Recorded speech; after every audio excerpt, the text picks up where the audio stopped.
तो दोस्तों, welcome to my channel. दोस्तों, अगर आप अपने घर का नक्शा खुद से बनाना चाह रहे हैं तो ये वीडियो आपके लिए है। हम आपको बताएंगे कि आप किस तरीके से अपने घर का नक्शा खुद बना सकते हैं बिना कोई गलती के। जो छोटी छोटी गलतियां हो जाती हैं कभी कभी नक्शा बनाने में, वो नहीं रहेंगी। तो दोस्तों, इस वीडियो में आपको सिर्फ घर का नक्शा बनाना सिखाया जाएगा। मतलब आपको बताया जाएगा कि सिर्फ आप नक्शा कैसे बना सकते हैं या कॉलम कहाँ कहाँ देने होते हैं। बट जो स्ट्रक्चर ड्राइंग होती है, इलेक्ट्रिकल ड्राइंग होती है, प्लम्बिंग ड्राइंग होती है, घर के लिए बहुत सारी ड्राइंग्स आती हैं।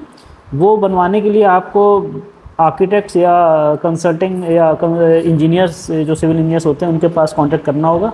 ये सिर्फ आपको मैं इस वीडियो में ये बताऊंगा बेसिक घर का नक्शा कैसे बना सकते हैं। तो चलिए दोस्तों, हम शुरू करते हैं। सबसे पहले मैं एक एग्जांपल ले रहा हूँ 20x40 घर का नक्शे के लिए एग्जांपल ले रहा हूँ। 20x40 के घर का नक्शा हमें बनाना है। तो सबसे पहले आपको कुछ इस तरीके से ग्रिड वाली एक कॉपी आती है या पेपर आता है, आप कहीं से ले लेंगे। इसमें बहुत इजी रहता है। जैसे मान लीजिए आपका ये है, आपका ये जो एक स्क्वायर होता है, इसको आप 2x2 मान सकते हैं। 2 फीट इसको जो भी ले लें। तो अगर हम इसको 2 फीट मानेंगे तो हमारा जो हमारा 20 फीट है, ये हमारा 10 फीट में आ जाएगा। मतलब 10 खाने हमें कवर करने पड़ेंगे। 1 2 3 4 5 6 7 8 9 10। तो ये 10 खाने, तो ये हमारा 20 फीट हो गया। और जो हमारा ये होगा, ये हमें 20 इसके वो खाने लेने पड़ेंगे। 1 2 3 4 5 6 7 8 9 10 12 13 14 15 16 17 18 19 20, यहाँ तक। तो आपका जो ये आएगा खाना पूरा सीधे यहाँ तक आएगा। इसका इस ग्रिड का फ़ायदा रहता है, आपका जो प्लान बनता है वो उसकी स्केल बिल्कुल सही रहती है। आप स्केल सही रहेगी तो आपका प्रोपोर्शन कुछ चीज़ समझ में आ जाएंगे आपको कि साइज़ क्या रहेगा, प्लॉट का क्या रहेगा, इस तरीके से। तो ये आपका 20x40 हो गया। तो दोस्तों, ये हमारा प्लॉट है। तो हमें सबसे पहले एक चीज़ याद रखनी है कि आपको जब घर बनवाना है तो आपकी रिक्वायरमेंट क्या क्या है, आप क्या क्या चाह रहे हैं अपने घर में बनाने के लिए। जैसे मान लीजिए हमें इसके लिए हम ले रहे हैं 2 आपको बेडरूम चाहिए, एक किचन हो जाएगा, और स्टे के साथ आपकी जीना जाएगा कहीं। ठीक है, 2 बेडरूम में आपका दोस्तों, एक बेडरूम हो गया आपका, और प्लस एक आपका ड्राइंग रूम हो जाएगा, जो बैठक जिसको बोलते हैं। 2 बेडरूम, आपकी स्पेस, कार पार्किंग स्पेस चाहिए। तो जो भी आपकी रिक्वायरमेंट है, पहले आपको वो लिख लेना है, ताकि आपको आइडिया रहे बनाते समय कि आपको क्या क्या चाहिए। तो सबसे पहले हम शुरू करते हैं। ये हमारा प्लॉट है, सामने ये हमारी रोड आ रही है, ये फ्रंट में हमारी रोड हो गई है। तो सबसे पहले हम जब एंटर करते हैं, हमें सबसे पहले क्या देना होता है, सबसे पहले हमें एक गाड़ी खड़ी करने के लिए स्पेस देनी होगी, और प्लस हमें जीना देना होगा, जहाँ पे आप ग्राउंड फ्लोर से फर्स्ट फ्लोर पे जा सकते हैं। तो सबसे पहले आगे हम कोशिश करेंगे कि आपकी बैठक और जीना आ जाए आगे। सबसे पहले कोशिश करेंगे। तो हमें क्या करना है, सबसे पहले जीना के हम पीछे से भी स्टार्ट कर सकते हैं, आगे से भी स्टार्ट करते हैं। मतलब आगे से आप स्टार्ट करेंगे तो भी इजीली बन जाएगा, पीछे से करेंगे तो आपका सबसे तो पीछे हम स्पेस, आपका सबसे पहले पीछे जो कमरा आएगा, बेडरूम आएगा, उसका हम स्पेस निकाल देते हैं। जैसे मान लीजिए हमें 10 फीट का एक कमरा चाहिए चौड़ाई में। लंबाई तो आपकी ये तो आपकी 20 फीट है, इधर से हम ले ले रहे हैं 10 फीट। तो 10 में हमें 5 खाने लेने पड़ेंगे। 1 2 3 4 5 खाने हो गए हमारे। ये हमने ले लिया। ये हमारा एक रूम हो जाएगा। अभी हम एक लमसम मान के चल रहे हैं, ये हमारा रूम है। और उसके बाद में आप अब आगे आ जाएंगे। आगे हमारा 10 फीट का एक रूम साइड में हो जाएगा। 1 2 3 4 5, तो ये हमारा 10 हो गया। और इधर से हम 6 ले लेंगे। 1 2 3 4 5 6। तो ये हमारा एक ड्राइंग रूम हो गया। ये हमारा एक बैठक हो जाएगी आगे। ये बैठक का जो साइज़ होगा 12x10 का निकल गया हमारा। उसके बाद में दोस्तों आगे हमें क्या होता है, पार्किंग के लिए जो गाड़ी खड़ी करने के लिए जो स्पेस चाहिए होती है, वो हमें मैक्स टू मैक्स 16 फीट चाहिए होती है। 16 फीट में आपकी बड़ी गाड़ियाँ भी खड़ी हो जाती हैं। तो 16 फीट के लिए हमें आगे से जो खाने चाहिए होंगे, वो कितने चाहिए हैं, 8 खाने चाहिए होंगे। तो 1 2 3 4 5 6 7 8 यहाँ पर। तो ये आपका 16 फीट में ये आपकी पार्किंग हो गई। ये वाली स्पेस पार्किंग हो जाएगी। ये आपका ड्राइंग रूम हो गया। पीछे आपका एक बेडरूम की स्पेस लमसम हमने निकाल दी। अभी इसको हम और सही से करेंगे। अब हमें क्या करना है, बीच में आपको लिविंग एरिया देना है और किचन देना है। हमारा किचन रह गया, एक हॉल रह गया है और बाथरूम रह गया।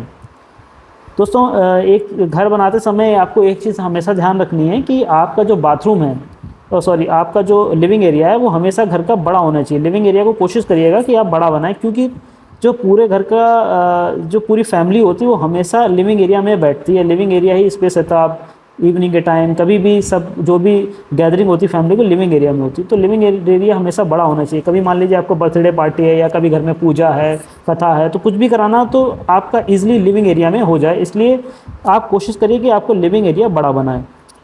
ठीक है, तो हम अब बेडरूम बना रहे हैं। तो बेडरूम में हमारा क्या होगा कि अभी ये 20 फीट है और ये हमारा 10 फीट है, तो हम यहाँ से करीब 15 बाई 10 का एक रूम निकालेंगे। तो 15 मतलब हो गया हमारा 1 2 3 4 5 6 7 7 नहीं 14, तो हम अभी 14 ले रहे हैं। तो ये एक लाइन हमने ले ली 14 फीट। उसके बाद 2 2 4 6, मतलब 6 फीट हमारा यहाँ पे बच रहा है अभी। तो हमें इसके वेंटिलेशन के लिए, इस रूम के वेंटिलेशन के लिए हमें एक ओटीएस भी चाहिए होगा। और तो ओटीएस के साथ साथ हमें एक अभी किचन भी निकालना है। इसमें किचन कहाँ पर आएगा ये भी सब देखना पड़ेगा। तो अब हमें सबसे पहले एक हम कोशिश करेंगे इस रूम में एक अटैच टॉयलेट आ जाए। उसके लिए हम क्या करेंगे कि 6 फीट हमारा ये हो गया और यहाँ से भी हम 6 फीट ले लेंगे। तो इस तरीके से अगर हम ले लेंगे, ये हमारा टॉयलेट निकल आएगा और ये हमारा ओटीएस हो जाएगा कॉर्नर पे।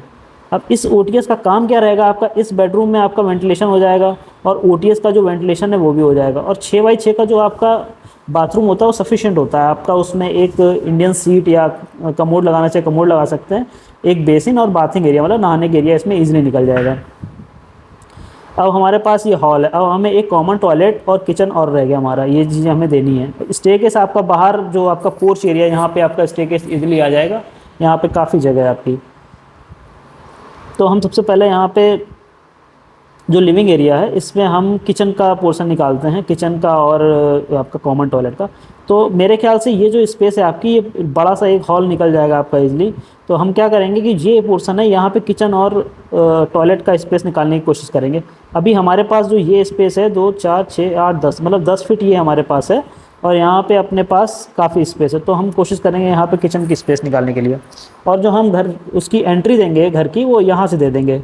अब मैं एंट्री आपको बना के दिखा दूंगा सारे कहाँ पे डोर्स रहेंगे, क्या रहेंगे। तो किचन जो हमारा रहेगा, किचन आपका जैसे ये 10 फीट हो गया, 1 2 3 मतलब 6 फीट। मेरे ख्याल से 7 बाई 10 का किचन होता है, वो काफ़ी होता है। तो हम एक ऐसे लाइन बनाएंगे और इसके सेंटर से लेके जाएंगे, ये जो खाना आ रहा है इसके सेंटर से। तो ये आपका किचन हो जाएगा। अब हमें किचन के बाद में एक किचन के साथ एक वॉशिंग एरिया देना बहुत ज़रूरी था दोस्तों। हम लोग कई बार गलती करते हैं कि किचन बना दिया बट किचन में हमेशा वॉशिंग एरिया कभी नहीं देते हैं। किचन के साथ एक ओटीएस दे देंगे। ओटीएस से आपको किचन का वेंटिलेशन प्लस आपका जो टॉयलेट रहेगा उसका वेंटिलेशन होता रहेगा। और किचन से अगर हम ओटीएस देते हो, वो ओटीएस का यूज़ आपका वॉशिंग एरिया में रहेगा। जैसे आपको कभी लेडीज़ होती हैं, लेडीज़ किचन में काम करती हैं, उनके लिए एक वॉशिंग एरिया रहना बहुत ज़रूरी है जो किचन के बिल्कुल पास में हो, ताकि उनको भाग के कहीं और ना जाना पड़े। अपना किचन में ही काम कर रहे हैं, अपना वहीं पे वॉशिंग मशीन भी यूज़ कर रहे हैं। तो अब हम क्या करेंगे, यहाँ पे 4 फीट का एक बाथरूम दे देंगे हम। इसको कुछ इसमें थोड़ा सा स्पेस का थोड़ा इशू आ रहा है, इसको हम अब इस तरह देखते हैं। 2 2 4 2 6 7 फीट ये बच रहा है, बट वो किचन और टॉयलेट के टच में आ जाएगा। हमें बस उसके बीच में से एक स्पेस देना है। तो अब हम क्या करेंगे इसमें, तो ये हो गया, ये अपना स्पेस आ जाएगा बीच में। 1 2 4 6 मतलब 6 फीट का, लेकिन 1 फीट यहाँ पे बचेगा, 7 फीट हो जाएगा। 2 4 2 4। तो दोस्तों हम कुछ इस तरीके से दे सकते हैं। 2 4 6 8 8 बाई 7 का ये हमारा बन गया टॉयलेट। ये हमारा टॉयलेट आ जाएगा 8 बाई 7, 8 बाई 4 का, 8 फीट बाई 4 फीट का एक टॉयलेट आ जाएगा। और इसके जस्ट बगल में जो हमारा ये स्पेस रहेगा, अब ये हमारा एक ओटीएस आ जाएगा। अब इस ओटीएस का काम क्या रहेगा, इस ओटीएस में हम अपना बेसिन लगा सकते हैं हैंड वॉश के लिए। जैसे मान लो ये आपका लिविंग एरिया है, हॉल आ रहा है, ये आपका किचन आ रहा है। तो किचन में जब कभी हाथ धोना होता है खाना खाने के लिए, कुछ भी है खाना खाने के पहले, तो आप ये आपका जो ओटीएस है यहाँ पे आप अपना बेसिन दे सकते हैं और यहीं पे आपको वॉशिंग मशीन भी लग जाएगी। तो हम किचन को सिर्फ 7 फीट तक की 6 फीट तक रखते हैं। 6 बाई 10 का किचन हो जाएगा ये हमारा। तो किचन है, इसका साइज़ है 6 बाई 10 का। ये हमारा 8x4 का टॉयलेट है। और ये जो रूम है इसका साइज़ तो मैंने बताया था आपको 10x14 का रूम हो जाएगा। ये 6x6 का ये टॉयलेट हो जाएगा। ये ओटीएस आ जाएगा। ये लिविंग एरिया और ये आपका ड्राइंग एरिया 12x10 का। और यहाँ से आपका जीना चलेगा दोस्तों। इसको हम करीब, ये आपका 4 फीट का मेन गेट रहेगा आपका। यहाँ पे जो गेट रहेगा 4 फीट का रहेगा यहाँ पे। और स्टेयरकेस जो आपकी रहेगी वो आप ऐसे करके क्लॉकवाइज आप स्टेयरकेस चलाएंगे, यहाँ से चलेंगे क्लॉकवाइज चलाएंगे। बाकी जीने के नीचे का जो स्पेस होगा ये पूरा पार्किंग स्पेस रहेगा। ये आपकी मेन गेट हो जाएगा। यहाँ से आपकी मेन एंट्री होगी इधर से। और ये आपका एक यहाँ से आपकी एंट्री हो जाएगी, एक यहाँ डोर लग जाएगा। ये आपका मेन डोर हो जाएगा। कभी कोई गेस्ट आता है सीधे आपको अंदर ना जाके ड्राइंग रूम में सीधे आ जाएंगे। एक ड्राइंग रूम से यहाँ पे गेट हो जाएगा। ये गेट का काम रहेगा कि आप कभी गेस्ट आ गए कोई तो उसके लिए चाय इजीली यहाँ से ला सकते हैं, किचन से सीधे आपका सर्व कर सकते हैं जो भी गेस्ट आ जाए आपका। तो ये आपकी घर की मेन एंट्री हो गई। किचन की ओपनिंग यहाँ से हो जाएगी एकदम सामने से। ये बेडरूम की एंट्री यहाँ पे डोर बन जाएगा। और इस बेडरूम से अटैच टॉयलेट तो यहाँ पे हो ही गया हमारा। ये ओटीएस हो गया हमारा। अच्छा दोस्तों, एक बहुत इंपॉर्टेंट चीज़ है, जैसे जब आप घर बनाते हैं तो ओटीएस लोग अवॉइड बहुत करते हैं, कोशिश करते हैं हमारा ओटीएस बहुत छोटा हो। तो ओटीएस को हमेशा कोशिश करिएगा जितना ज़्यादा बड़ा हो सके वो दीजिए, ताकि आपके घर में नेचुरल लाइट आ सके। कई लोगों के घर में आपने देखा होगा दोपहर में 12 बजे 1 बजे भी वो अपनी लाइट जलाते रहते हैं। उनके यहाँ इतना अंधेरा हो जाता है, उन्होंने ओटीएस इतने छोटे दे रखे हैं, अंधेरे की वजह से उनको दिन में भी लाइट जलानी पड़ती, ताकि और उसकी वजह से बिजली का बिल भी काफ़ी आता है। आपको ओटीएस कुछ इस प्रकार देने हैं कि उस ओटीएस का साइज़ भी बड़ा हो और उस ओटीएस से नेचुरल लाइट आपके रूम में, लिविंग एरिया में, हर जगह, मतलब हर घर में, घर के पूरे कोने कोने तक लाइट जानी चाहिए, ताकि आपको दोपहर में भी लाइट जलाने की ज़रूरत ना पड़े। तो ये हमारा, अब मैं आपको पूरा एक बार प्रॉपर समझा देता हूँ कि कैसा मैंने इसको बनाया है। ये हमारा 40 है, ये हमारा 20 फीट है। और ये हमारी मेन एंट्री यहाँ से हो रही है। यहाँ से आप सीधे आएंगे, कार पार्किंग वो आपकी, हमारी कार पार्किंग आपकी चौड़ाई 10 फीट है। इसमें आपकी इजीली बड़ी से बड़ी कार आपकी आ जाएगी। और ये जो एरो मैंने बनाया है, यहाँ से आप फर्स्ट फ्लोर पे जा सकते हैं। और ये आपका गेस्ट रूम, गेस्ट की एंट्री होगी। यहाँ से जाएंगे आप गेस्ट की एंट्री हो जाएगी। ये आपका ड्राइंग रूम है। और ये आपका लिविंग एरिया है। और जैसे आप ऐसे अंदर आएंगे, ये लिविंग एरिया हो जाएगा। उसके बाद में आपका किचन हो जाएगा उसके सामने ही। किचन के जस्ट बगल में आपका ये ओटीएस हो जाएगा। ओटीएस में आपका यहाँ पे एक कॉर्नर पे एक बेसिन लग जाएगा। और ये टॉयलेट की यहाँ से एंट्री हो जाएगी साइड से। आपको टॉयलेट की एंट्री फ्रंट से नहीं रखनी है, अंदर से लगनी, ताकि एकदम से, जैसे गेट है, जैसे कोई यहाँ बंदा बैठा है तो उसको टॉयलेट के अंदर का ना दिखे, एकदम हाइड रखनी कोशिश करना है कि जो गेट है आपका हाइड रहे। ठीक है। या यहीं पे आपकी वॉशिंग मशीन भी लग जाएगी दोस्तों। उसके बाद में ये टॉयलेट आपका हो जाएगा। उसके बाद में ये आपकी बेडरूम है 10x14 का। और ये बेडरूम का मेन गेट है। और इससे अटैच टॉयलेट है इसी बेडरूम से 6x6 का। और ये आपका ओटीएस आ जाएगा। सबसे बेस्ट आपका जो ये ओटीएस, ये वाला ओटीएस है, इससे आपकी पूरी लिविंग एरिया में प्रॉपर लाइट आती रहेगी। और इसी ओटीएस में आप प्लांटेशन भी कर सकते हैं दोस्तों। जैसे प्लांटेशन मतलब तुलसी का पौधा लोग लगाते हैं, वो लगा लें, अपना इंडोर प्लांट्स लगा लें, तो काफ़ी ग्रीनरी अंदर रहेगी, तो पॉजिटिविटी रहेगी। तो घर में पॉजिटिविटी, घर में मतलब खुशी का माहौल रहेगा। एरिया एक अच्छा लगेगा, आराम से यहाँ पे डाइनिंग टेबल बैठ सकते हैं। अच्छा, दूसरी चीज़, मैंने आपको अभी लिविंग एरिया का स्पेस नहीं बताया कितना बचा है आपका। लिविंग एरिया का जो एरिया है 1 2 3 4 5 6 7 8 9 10, मतलब 20x10 का आपका पूरा लिविंग एरिया निकल रहा है। बहुत बड़ा है दोस्तों।